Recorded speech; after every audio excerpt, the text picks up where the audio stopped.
Assalamualaikum warahmatullahi wabarakatuh. Innal hamdalillah nahmaduhu wa nasta'inuhu wa nastaghfiruh wa na'udzu billahi min syururi anfusina wa min sayyiati a'malina may yahdihillahu fala mudhillalah wa may yudlil fala hadiyalah. Wa asyhadu an la ilaha illallah wahdahu la syarika lah wa asyhadu anna Muhammadan abduhu wa rasuluh. Faqala ta'ala fi kitabil karim, a'udzu billahi minasyaitonir rajim. Ya ayyuhalladzina amanu taqullaha haqqa tuqatih wa la tamutunna illa wa antum muslimun. Faqala ta'ala aidan, a'udzu billahi minasyaitonir rajim. Ya ayuhan nasu taqu rabbakumul ladzi khalaqakum min nafsin wahidah wa khalaq minha zawjaha wa bath minhuma rijalan katsiran wa nisaa'a wattaqullaha alladzi tasaaluna bihi wal arham innallaha kana 'alaikum raqiba. Ya ayyuhalladzina amanu taqullaha wa qulu qawlan sadida yuslih lakum a'malakum wa yaghfir lakum dhunubakum wa may yuti'illaha wa rasulahu faqad faza fawzan 'azima. Amma ba'd. Sebagai hamba Allah yang beriman, marilah kita panjatkan puji dan syukur kehadirat Allah Subhanahu wa taala yang telah memberikan kekuatan kesehatan lahir dan batin kepada kita semua, sehingga kita dapat berkumpul di tempat ini dalam rangka menghambakan diri kepada Allah Subhanahu wa taala. Selawat dan salam kita tak lupa kirimkan kepada junjungan kita Nabi besar Muhammad sallallahu alaihi wasallam yang mengantarkan umat manusia dari peradaban hidup yang jahiliyah menuju peradaban hidup yang modern, yang penuh dengan kemajuan ilmu pengetahuan dan teknologi seperti yang kita rasakan pada hari ini. Semoga kita semua termasuk hamba-Nya yang taat, yang berhak mendapatkan syafaatnya di hari kelak. Amin amin ya rabbal alamin. Jamaah Masjid At-Taqwa yang dirahmati oleh Allah, masjid merupakan salah satu sarana pembinaan umat yang dapat perhatian begitu besar dari Rasulullah Shallallahu Alaihi Wasallam. Karena itu pada saat singgah di Kuba dalam perjalanan hijrah ke Madinah, beliau membangun masjid yang kemudian diberi nama dengan Masjid Kuba.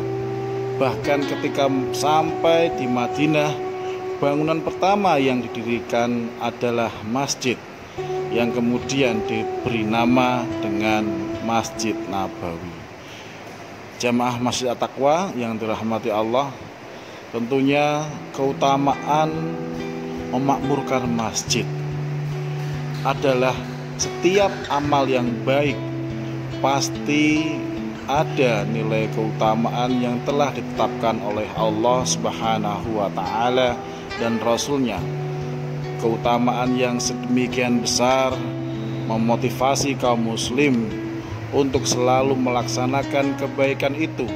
Begitu pula bila kita memakmurkan masjid ini, sehingga menjadi penting untuk kita pahami nilai keutamaannya. Yang pertama, membuktikan kebenaran iman. Kedatangan seorang muslim ke masjid dalam rangka memakmurkan masjid dengan berbagai aktivitas yang bermanfaat bagi diri, keluarga dan masyarakat membuatnya harus diakui sebagai orang yang dapat membuktikan keimanan. Karenanya kita pun tidak perlu lagi meragukan keimanan orang yang suka datang ke masjid. Rasulullah Shallallahu Alaihi Wasallam bersabda, "Idza ra'aitumur rajula ya'tadul masjida fashhadu lahu beriman.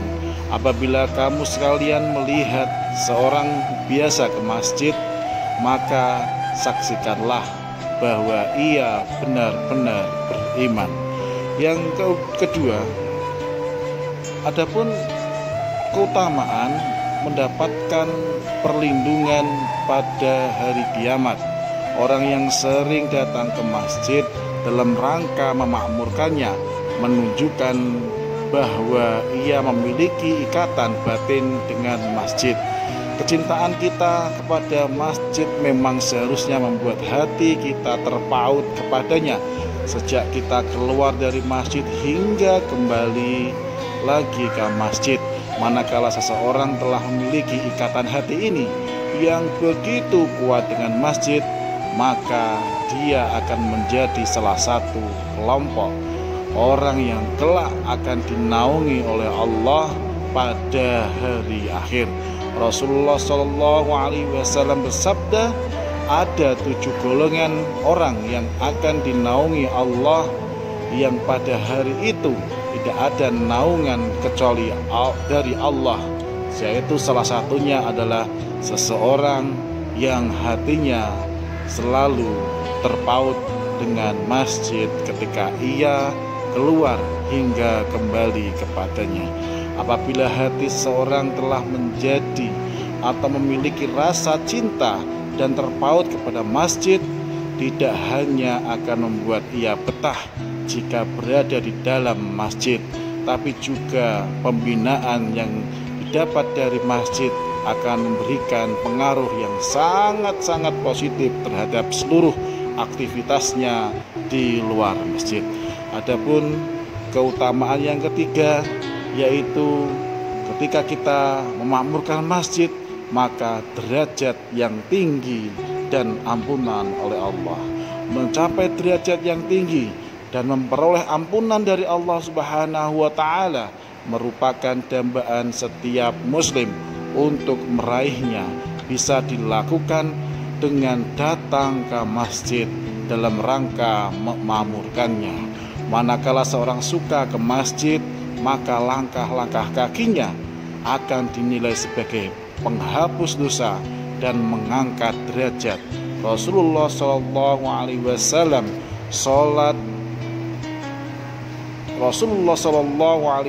bersabda, sholat seseorang dengan berjamaah itu melebihi sholatnya di rumah atau di pasar sebanyak 25 kali lipat. Sebabnya karena bila ia berwudu dilakukannya dengan baik lalu pergi ke masjid, sedang kepergiannya itu tidak lain dari hendak sholat semata-mata, maka setiap langkah yang dilangkahkannya diangkatlah kedudukannya 1 derajat dan dihapuskan dosanya 1.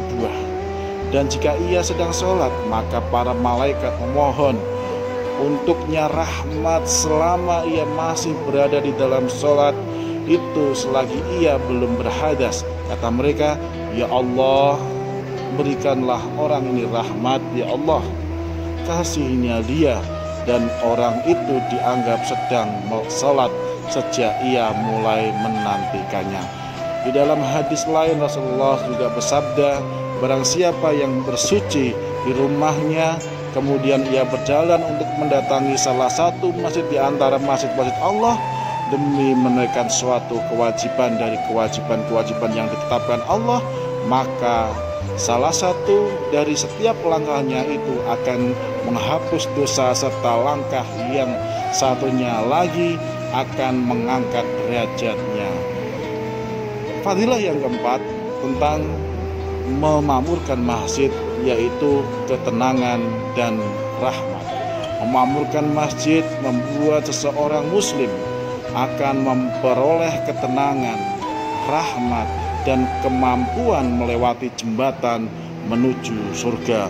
Rasulullah SAW bersabda, masjid itu adalah rumah setiap orang yang bertakwa. Allah memberi jaminan kepada orang yang menganggap masjid sebagai rumahnya bahwa ia akan diberikan ketenangan dan rahmat serta kemampuan untuk melintasi Shiratal Mustaqim, menuju keridhaan Allah, yaitu surga. Adapun yang kelima, yaitu apabila kita memakmurkan masjid, maka menanti sholat dianggap sholat. Orang-orang yang melaksanakan sholat berjamaah di masjid amat bagus bila menanti beberapa saat sebelum masuk waktu sholat, agar ia tidak termasuk orang-orang yang terlambat. Manakala ia menanti pelaksanaan sholat berjamaah, maka penantiannya itu termasuk dinilai sebagai waktu yang digunakan untuk sholat. Ini berarti bila sholat hanya berlangsung 5 menit dan ia menantikan pelaksanaan sholat selama 5 menit, maka ia seperti melaksanakan sholat selama 10 menit. Demikian yang kita pahami dari hadis di atas. Karena itu menanti sholat berjamaah memiliki keistimewaan tersendiri bagi kaum muslim. Rasulullah SAW bersabda, la yazalu ahadukum fi sholah mada tamil sholah tahsibuhu la yamnahu an yanqalibu ilal ahlihi ila sholah. Selalu seseorang teranggap dalam sholat selama tertahan oleh menantikan sholat, tiada yang menahannya untuk kembali ke rumahnya hanya semata-mata karena menantikan sholat. Selanjutnya, fadilah atau keutamaan dalam memakmurkan masjid, yaitu langkah yang jauh menambah pahala. Keutamaan juga amat istimewa bagi orang-orang yang melaksanakan sholat berjamaah adalah ia akan memperoleh pahala yang lebih besar bila jarak tempuhnya menuju masjid atau musola lebih jauh lagi, karena langkah-langkah kakinya akan dihitung dan dicatat. Rasulullah SAW bersabda, sesungguhnya orang yang terbesar pahalanya dalam sholat adalah yang paling jauh perjalanannya. Kepastian dicatatnya langkah-langkah menuju masjid membuat sahabat Bani Salamah tidak jadi pindah ke dekat masjid. Apalagi Rasulullah SAW menekankan agar sahabat Bani Salamah tetap tinggal di daerah yang lebih jauh dari masjid. Hal itu diceritakan oleh sahabat Jabir radhiyallahu an. Di sekitar masjid terdapat tanah-tanah kosong, maka Bani Salamah ingin pindah ke dekat masjid. Hal itu sampai ke telinga Nabi, maka sabdanya, "Ku dengar berita bahwa kamu akan pindah ke dekat masjid, benarkah itu?" Ujar mereka, "Benar ya Rasul, kami bermaksud demikian." Beliau pun bersabda, "Wahai Bani Salamah, tetap sajalah di tempatmu masing-masing, langkah-langkahmu pasti dicatat." Dengan keutamaan kita tersebut, maka yang sedemikian besar dan mulia, seharusnya kita semakin termotivasi untuk memakmurkan dan memiliki tanggung jawab yang lebih besar. Semoga dengan nasihat ini jamaah Mangga Taqwa menjadikan masjid sebagai keutamaan yang nantinya dapat mempermudah kita dalam beribadah, dan semoga apa yang saya sampaikan bermanfaat bagi jamaah Masjid At-Taqwa. Akhirul kalam, assalamualaikum warahmatullahi wabarakatuh.